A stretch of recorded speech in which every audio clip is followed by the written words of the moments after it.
النسمة كأنها بتغسل الأرض، والريح بتزق في الشبابيك كأنها بتصحي الناس من الغفلة. كان الشيخ قاعد جنب كانون صغير مولع فيه نار، وماسك سبحة بإيده وعينه على الباب. فجأة خبط الباب خبطة تقيلة.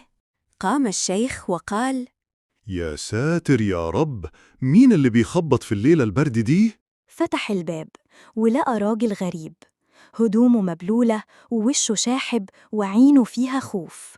قالوا الغريب: السلام عليكم يا عم الحج، أنا تايه من بلد لبلد والبرد قاطع جسمي، ممكن أبات عندك الليلة؟